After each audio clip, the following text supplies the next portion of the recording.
Hi friends, welcome to my channel. మనమందరం ఊహించినట్టుగానే Sonia eliminate అయిపోయింది. ఇక ఎలిమినేట్ పోయేటప్పుడు తను మాత్రం ఏం చెప్పింది అంటే, నేను చెప్పేది ఇక్కడ మన నిఖిల్ కానీ పృథ్వీ కానీ వినరు, కానీ నన్ను మాత్రం బ్లేమ్ చేస్తున్నారు అని చెప్పేసి ఆడవాళ్ళందరూ అని చెప్పేసి చెప్తుంది. అది అక్కడ లోపల ఉన్న వాళ్ళకు మాత్రం అలా అర్థమైతే ప్రాబ్లం ఉంది కావచ్చు, కానీ బయట ఉన్న ప్రేక్షకులకు కూడా అదే అర్థమైంది కదా. మరి దీన్ని ఏమంటారు? ఇక నెక్స్ట్ మనకి ఎవ్వరికి తెలియని హిడెన్ టాలెంట్ మాత్రం ఖచ్చితంగా విష్ణు చేతిలో ఉంది. ఇక ఈరోజైతే డ్యాన్స్ ఇరగదీసింది అనుకో రాదండి. ఇంకొకటి ఏంటంటే మణికంఠ మనకు అందులోకి వెళ్తారు, సీక్రెట్ రూమ్లోకి వెళ్తాడు అంటే తీసుకెళ్ళేసి జైల్లో పడేశారు. ఇది మనం అన్ఎక్స్పెక్టెడ్, ఎందుకంటే బయటకు వచ్చిన టాక్స్ని బట్టి ఓహో ఇది జరిగే అవకాశం అయితే ఉంటుంది అని అందరం అనుకున్నాం, కానీ జరిగింది వేరైపోయింది. ఇక నెక్స్ట్ మనము ఎపిసోడ్లోకి వెళ్తే ఇక మనకు ఏం జరిగింది అంటే, ఫస్ట్ సోనియా బాధను మనకు చెప్పడానికి ట్రై చేశారు. ఏంటి అంటే, నన్ను ఎవరు అర్థం చేసుకుంటలేరు, నేను చెప్తే మీరు ఇద్దరు వింటున్నారు కదా అని చెప్పేసి అందరు అనుకుంటున్నారు అని చెప్పేసి అదే బాగుడు వాయింది. తర్వాత మళ్ళా నాగార్జున గారితో మాట్లాడేటప్పుడు కూడా అదే వాగుడు వాగుతుంది. అంటే అది వాగుతుంది, అది చెప్తుందేమో అనుకుంటే అవకాశం ఇచ్చాడు అన్నట్టు. అక్కడ ఎవరితోటి అంటే నిఖిల్తో చెప్తుంది, కానీ ఇక నిఖిల్ అది వినలేదు. అయితే తను బాధతోనే అక్కడ సిట్టింగ్లో కూర్చుంది. సో తనకు సినిమా అర్థమైపోయింది, ఈరోజు ఖచ్చితంగా నేను ఎలిమినేట్ అయిపోతానని చెప్పేసి ఆల్రెడీ అక్కడ చెప్పింది.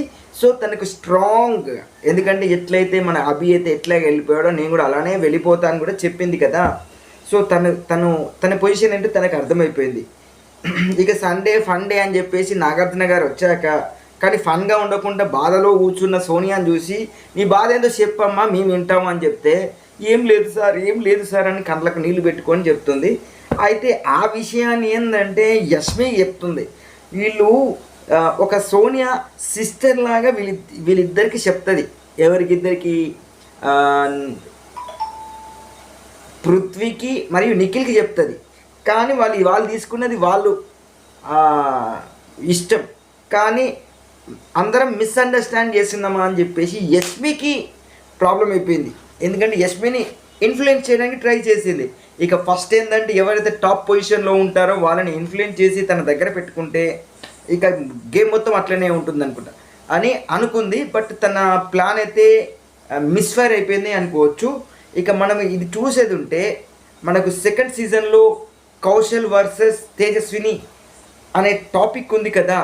అక్కడ ఏంటంటే ఓన్లీ మన కౌశల్ని పక్కకు పెట్టేసి మిగతా వాళ్ళందరినీ తన దగ్గరికి తీసుకొని కౌశల్ని పక్కకు పెట్టే వరకు, హౌస్ మొత్తాన్ని కౌశల్కి ఆపోజిట్ చేసే వరకు ఏమైందంటే తను ప్రాబ్లంలో ఇరికింది. కాకపోతే ఇప్పుడు తినకు అంత ప్రాబ్లం రాదు. ఎందుకు అంటే ఇప్పుడు ఏంటంటే టాప్ ఇద్దరిని తన గుప్పెట్లో పెట్టిన ఎవరైతే స్ట్రాంగ్ పర్సన్ ఉన్నారో వాళ్ళని మాత్రమే గ్రిప్లో పెట్టేసుకొని మిగతా వాళ్ళందరినీ బ్లేమ్ చేసింది. సో కౌశల్ని కాపీ కొడదాం అనుకుంది. అంటే నేను హౌస్ మొత్తానికి వ్యతిరేకమైతే నాకు ఓట్లు వస్తాయేమో అని ఆలోచించిందేమో అనిపించింది. సో దానికి వ్యతిరేకంగా జరిగిపోయింది, ఎందుకంటే ప్రేక్షకులు తనను పంపించేశారు. ఇక ఇదంతా నా ఎస్టిమేషను. ఇక తర్వాత ఏంటంటే ఇంకొక ప్రోగ్రామ్ వచ్చేసింది. ఏంటి అంటే మ్యూజిక్ విను పాట పట్టు అని చెప్పేసి. ఇక మ్యూజిక్ వింటుంటే ఫస్ట్ ఏంటంటే అందరూ ఒకరి తర్వాత మణికంఠ వీళ్ళందరూ అందరు ట్రై చేశారు. బట్ వీళ్ళందరికీ సలహా ఇచ్చింది సోనియా అండ్ విష్ణు. అది అబ్జర్వ్ చేసిన నాగార్జున గారు ఏం చేశారంటే చిన్న మెలుగు పెట్టేశారు. నెక్స్ట్ అయితే ఇక్కడికి ఏంటంటే ఒక 4-5 పాటలు ఇచ్చేసి ఒకరిని సేవ్ చేసేసారు. ఏం చేశారంటే బిర్యానీ ఇచ్చారు అన్నట్టు. అబ్బా ఏం బిర్యానీ, చికెన్ బిర్యానో తెలియదు, మటన్ బిర్యానో తెలియదు, తర్వాత ఉట్టి బిర్యానో తెలియదు, మొత్తానికైతే బిర్యానీ అయితే పెట్టేసిళ్ళు. ఆ బిర్యానీ ఎవరికైతే వస్తుందో ఒక బిర్యానీ పెట్టేసిళ్ళు, ఆ బిర్యానీ ఎవరికి వస్తుందో వాళ్ళు సేవ్ అన్నారు. సో లక్కీలీగా అది పృథ్వీకి వచ్చింది. అయితే పృథ్వీ విష్ణుకు పెట్టాలా లేకపోతే వీళ్ళకి పెట్టాలా అని ఆలోచిస్తున్నాడు అని చెప్తే బిగ్ బాస్ ఏమన్నాడు, నిఖిల్ అండ్ సోనియాకి మాత్రమే పెట్టాలని చెప్పేశారు. అయితే దీనికంటే ముందు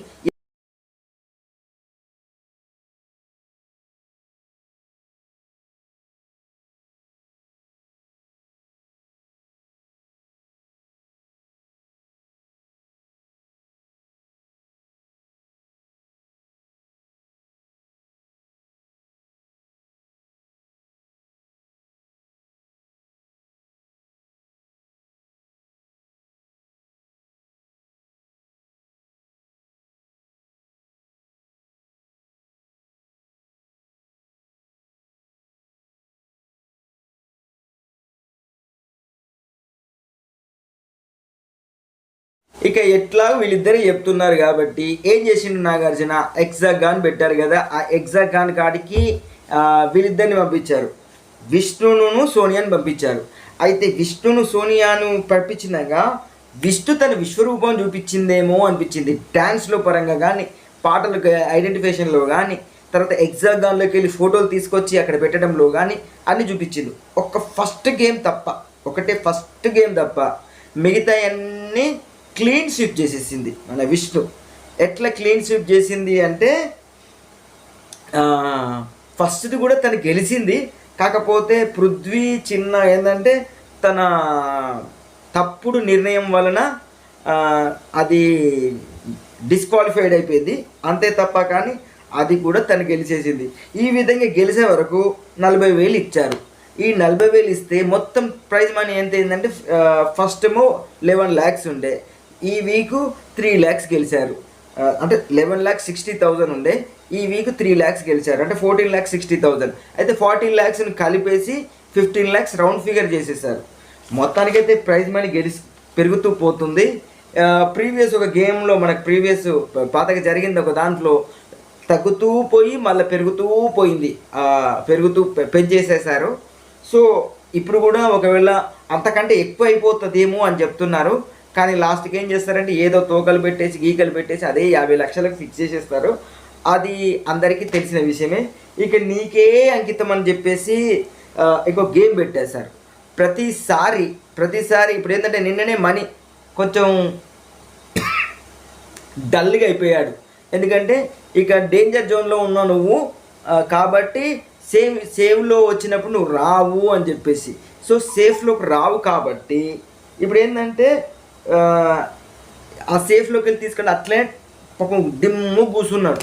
కానీ తర్వాత నెక్స్ట్ గేమ్లో కూడా అతనికే ఎక్కువ మొట్టకాయలు పడ్డాయి కాబట్టి ఇప్పటికైనా సెట్ అవుతాడో చూడాలి. ఇక టాస్క్ విషం అంటే విషం అంటే కంప్లీట్ విషయం కాదు, ఆహారంలో కలిసే విషయం అని చెప్పేసి అనుకోవచ్చు, అంటే ఆహారం ద్వారా విషం కలుగుతుంది అని చెప్పేసి ఇది తీసుకెళ్ళేసి ప్రేరణ సోనియా ఇచ్చింది. ఎందుకు ఇచ్చింది అంటే తను నన్ను డైరెక్ట్ అటాక్ చేస్తుంది. ఇంకొకటి ఏంటంటే నేను వాళ్ళకి కావాలి కానీ వాళ్ళు నాకు వద్దు. ఇప్పుడు ఏంటంటే ఒక టీంలోకి వెళ్ళినప్పుడు ఆ టీంకు నా అవసరం ఉంది అని చెప్పేసి తను చెప్పుకుంటుంది, కానీ ఆ టీంలో ఉంటే నేను గెలుస్తాను అని మాత్రం చెప్పుకోదు. ఇది కదా తనకు వచ్చిన నెగిటివ్ పాయింట్.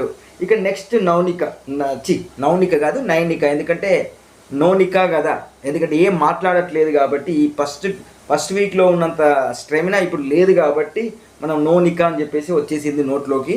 సో ఏమనుకోవద్దు, ఒకవేళ తప్పైతే కింద కామెంట్ చేసేయండి.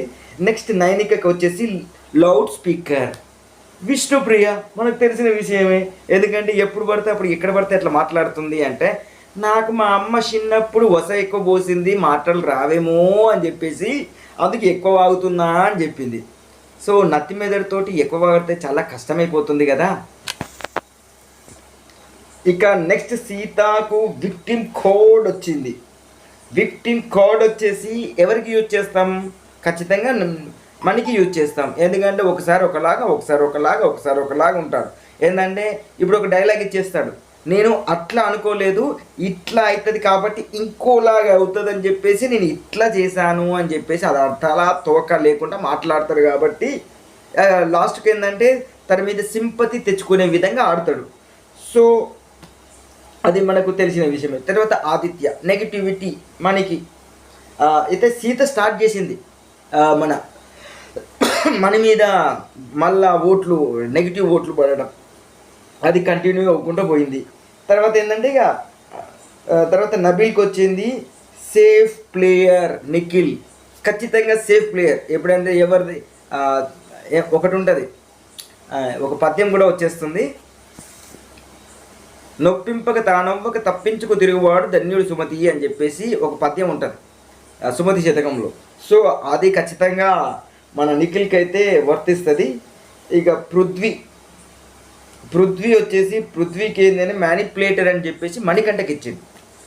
మణికంఠ అంతగా మ్యానిపులేషన్ చేస్తాడా అంటే అన్ని విషయాలు అన్ని డిమ్గా ఉన్నాడంటే మ్యానిపులేషన్ చేసేయడం మాత్రం నెంబర్ 1 అని చెప్తున్నాడు. మనకు దీనికి ఉదాహరణ ఏంటంటే గ్రూప్లో గ్రూప్ మొత్తంలో ఏంటంటే నేను పక్కకు జరుగుతానని చెప్పేసి మళ్ళీ పక్క గ్రూప్కి వెళ్ళేసి నేను అట్లా అనుకోలేదు, ఇట్లా నేను పోతా అంటే నాకు ఇట్లా కన్వే చేశారు అని చెప్పేసి వాళ్ళందరూ తీసేసి తనను బయటికి తీశారు అని చెప్పేసి మాట్లాడాడు. సో మ్యానిపులేట్ చేశాడు, అది మాత్రం కరెక్టే. యశ్విన్ అటెంట్ సీకర్ అంటే ఎప్పుడు ఎక్కడ ఏది జరిగింది అనేది బయట నుంచి ఇన్పుట్స్ తీసుకొని దానికి తగ్గట్టు స్మార్ట్గా ఆన్సర్ చెప్తూ మళ్ళా ఇది ఇంకొకరికి చెప్పకుండా అవసరం ఉన్నప్పుడు మాత్రమే యూజ్ చేస్తూ తను మాత్రం పర్ఫెక్ట్గా ఆడుతుంటాడు. సో అటెండెన్స్ సీకర్ కంపల్సరీ ఖచ్చితంగా. ఇక నిఖిల్కి వచ్చేసి ఫస్ట్ ఎయిమ్లెస్ అని తీసుకున్నాడు. ఈ ఎయిమ్లెస్ తీసుకోవడం వల్ల ఇది బాగలేదని చెప్పేసి ఇంకోటి వస్తే ఫేక్ వచ్చింది. ఇప్పుడు ఏది తీసుకుంటాం అంటే ఎయిమ్లెస్ తీసుకుంటా అని చెప్పేసి మణికంఠకు పెట్టాడు బేస్. కానీ నాకు ఇది మాత్రం కరెక్ట్ కాదనిపించింది. ఎందుకంటే ఎయిమ్లెస్ ఎలా అవుతాడు? తనకు కెప్టెన్ కావాలని ఒక ఎయిమ్ ఉంది, కప్పు గెలవాలని ఒక ఎయిమ్ ఉంది, ఫ్యామిలీని గెలుచుకోవాలని ఒక ఎయిమ్ ఉంది, తన పిల్లల్ని చూసుకోవాలని ఒక ఎయిమ్ ఉంది. ఇన్ని ఏమున్న పర్సన్ ఎయిమ్లెస్ ఎట్లా అయ్యాడో నాకైతే తెలియదు. ఇక next Manikanta biased Nikhil, 100% biased person Nikhil. ఎందుకంటే సోనియా అండ్ పృథ్వీని మాత్రమే దగ్గరికి తీసుకొని మిగతా వాళ్ళ విషయాలు వింటాడు, బట్ అక్కడికి సమాధానం ఇస్తాడు, కన్విన్స్ చేస్తాడు.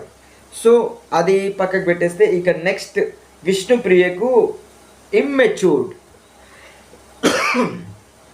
ఇమ్మెచ్యూర్డ్ తనకు తాను ఇమ్మెచ్యూర్డ్. ఓకే, కరెక్ట్గా అనిపించింది. కాకపోతే ఇమ్మెచ్యూర్డ్ కాదు, కొన్ని విషయాలు తను అంతగా ఇమ్మెచ్యూర్డ్ కాదేమో అనిపిస్తుంది. ఇప్పుడు అడల్టరీ మనకు ఒక సిచ్యువేషన్ వచ్చినప్పుడు కామెడీగా తీసుకుంటూనే తను అనాల్సింది ఖచ్చితంగా అనేస్తుంది. సో అప్పుడు ఏదైనా గొడవ జరిగేది ఉంటే మాత్రం ఖచ్చితంగా స్టాండ్ తీసుకొని మాట్లాడుతుంది. సో ఎవరిని అంటే అంత దరిద్రంగా అయితే జోకులు వేయదు, అడల్టరీ జోకులు అయితే వేయలేదు. సో సోనియా పోక్ చేసినప్పుడు, అడల్టరీ జోక్ అని ఒక పోక్ చేసినప్పుడు దానికి తగ్గ సమాధానం ఇచ్చింది కదా. మరి ఇమ్మెచ్యూర్డ్ ఎట్లా అవుతుంది? మిగతా విషయంలో పక్కకు పెట్టేస్తుంటే ఇక నైనిక ఫస్ట్ వీక్లో ఆడినంత తను ఏంటంటే తనకు తాను ఇవ్వకూడదు కాబట్టి నైనికకి ఇచ్చేది. సో ఫస్ట్ వీక్ ఆడినంతగా ఇప్పుడు ఆడలేదు కాబట్టి ఖచ్చితంగా అది కరెక్టే అనిపించేసింది. సోనియా సెల్ఫిష్ అంటే ఖచ్చితంగా ప్రతి ఒక్కరు సెల్ఫిషే. ఇప్పుడు మనకు ప్రైజ్ మనీ వస్తే అందరికి పంచుకుంటామా? పంచుకోము. మనం గెలవాలని కోరుకుంటాం. ఇట్లాంటి ఉండేలా అక్కడ నేను ఉండేది ఉంటే ఖచ్చితంగా అందరికీ సెల్ఫిష్ ఇచ్చేవాడిని. ఓన్లీ విష్ణుప్రియకి ఇచ్చిందంటే తను ఖచ్చితంగా సెల్ఫిషే అని చెప్పుకోవచ్చు. ఇక నెక్స్ట్ సేవ్ చేశాడు. నెక్స్ట్ సేవ్ ఏంటంటే ఒక బోర్డు ఇచ్చారు. ఆ బోర్డులో ఏముందంటే బిగ్ బాస్ అని రాసి ఉంది, అటు ఇటు డిజైన్ ఉంది. ఎవరిది పైన ఒక బటన్ ఉంది, పైన బటన్ ఒత్తినప్పుడు రెడ్ లైట్ వచ్చిన వాళ్ళు అన్సేఫ్, గ్రీన్ లైట్ వచ్చిన వాళ్ళు సేఫ్. ఇక్కడ ప్రేరణ సేవ్ అయిపోయింది. ఇక మనకు సోనియా, మణి, ఆదిత్య మాత్రం మిగిలారు. వీళ్ళను ఎక్కడికి యాక్షన్ రూమ్కి పంపించేశారు. యాక్షన్ రూమ్కి పంపించినప్పుడు ఏం జరిగింది? ఇప్పుడు మనీని నువ్వు డేంజర్ జోన్లో ఉన్నావు కాబట్టి ఆ బాక్స్లో ఉండిపో అని చెప్పేసి ఒక బాక్స్లో మూలకు నెట్టేస్తే ఆయన అట్లే కూసుకొని బిక్కు మండుకుంటూ చూస్తున్నారు. బిక్కు మండి చూస్తుంటే ఇక మీరిద్దరు ఆడుకుంటారు నాయన అని చెప్పేసి ఒక ఎక్వేరియం ఇచ్చేసిండు. ఒక ఎక్వేరియం ఇచ్చేసి దాంట్లో ఒక పుల్లతో పొడితే అలా లోపల బెలూన్ లాంటిది ఒకటి ఉంది, అది పగిలేసి రెడ్ కలర్ ఒకటి వచ్చింది, గ్రీన్ కలర్ వచ్చింది. ఆ గ్రీన్ కలర్ వచ్చేసి పోయి మన ఆదిత్యకి వచ్చేసింది. సో ఆదిత్యకి వచ్చింది కాబట్టి ఆదిత్య గెలిచాడు. మీరు ఇట్లనే ఉండండి అని చెప్పేసి హౌస్ మేట్స్ దగ్గరికి వచ్చేసాడు. హౌస్ మేట్స్ దగ్గరికి వచ్చేసి ఇప్పుడు ప్రేక్షకులు సోనియాను డేంజర్ పొజిషన్లో పెట్టారు. హౌజు మనీని మన డేంజర్ పొజిషన్లో పెట్టారు. ఇప్పుడు హౌస్ తీసుకోవాల్సిన నిర్ణయం ఏంటంటే మీరు చెప్పినట్టు మనీని కాపాడాలా, లేకపోతే ప్రేక్షకులను చెప్పినట్టు మీరు చెప్పినట్టు మనీని పంపించాలా, లేకపోతే ప్రేక్షకులు చెప్పినట్టు సోనియాని పంపించాలా అన్నట్టుగా క్వశ్చన్ వేశాడు.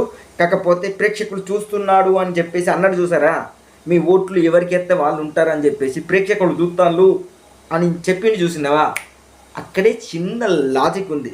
సో ప్రేక్షకులు చూస్తున్నారు అన్నప్పుడు 6 లేసేశారు. కేవలం ఇప్పుడు నైనిక, చిన్నోడు పెద్దోడు మనకు పెద్దోడు అంటేనేమో నిఖిల్, చిన్నోడు అంటేనేమో పృథ్వీ, వీళ్ళు తప్ప మిగతా వాళ్ళందరూ నిలబడ్డారు. ఇక నిలబడ్డారు కాబట్టి ఇక ఏం చేసిందంటే మళ్ళా వీళ్ళకు ఆ ఓట్లు కనబడాయని చెప్పే వరకు ఖచ్చితంగా వాళ్ళు స్టాండ్ అయిపోయి ఉన్నారు. ఇక తర్వాత ఫస్ట్ పర్సన్ అని చెప్పేసి. ఇక తర్వాత మళ్ళీ వీళ్ళ దగ్గరికి వచ్చేసి ప్రేక్షకులు మరియు హౌస్ సోనియా నిన్ను బయటికి పంపాలనుకున్నారని చెప్పేసి, కాకపోతే నువ్వు హౌస్ పరంగా డేంజర్ జోన్లో ఉన్నావు కాబట్టి జైలుకు పంపించేస్తానని చెప్పేసి first person in the jail. నేనైతే ఫుల్ ఎంజాయ్ చేద్దాను. ఇక తర్వాత తను స్టేజ్ మీదకి వచ్చినాక నేను చెప్పేది వాళ్ళిద్దరు వినరు సార్, ఎందుకు నా మీద ఇట్లాంటి బండాలు ఎత్తున్నారు అని చెప్తే ఇదేదో విషయం హౌస్ మేట్స్తో అని చెప్పేసి ఇదే విషయం చెప్తుంది. నేను తను చెప్పిన విషయం పృథ్వీను నిఖిల్ వినరట అని చెప్పేసి అంటున్నారు. పృథ్వీ నిఖిల్ వినకపోతే ఇంత దూరం ఎందుకు వస్తుంది, వాళ్ళు అరే వీళ్ళు పక్కకు పెట్టేస్తానని చెప్పేసి ప్రేక్షకులు ఎప్పుడో డైవర్ట్ అయిపోయేవారు. కాకపోతే అక్కడ జరిగింది ఏంటంటే ఒక తాళి తీసుకొచ్చి ఇచ్చారు పులిహోర విష్ణుకు. సో విష్ణుకు ఖచ్చితంగా పులిహోర కలుపుతుంది.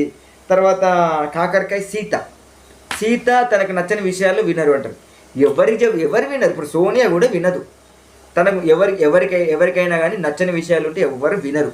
అది ఎందుకు కాకరకాయ ఇచ్చిందో తెలియదు. ఆవకాయ ప్రేరణ కారంగా ఉంటుంది అని చెప్పేసి. సో ఎప్పుడు హాట్గా ఉంటుంది కదా.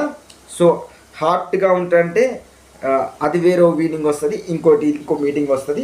ఇక రొట్టె నబిల్ పైన చూస్తే గట్టిగా ఉన్నట్టుంటుంది, మరి చుంచుకుంటే మెత్తగా తినడానికి మంచిగా ఉంటుందని చెప్పేసి.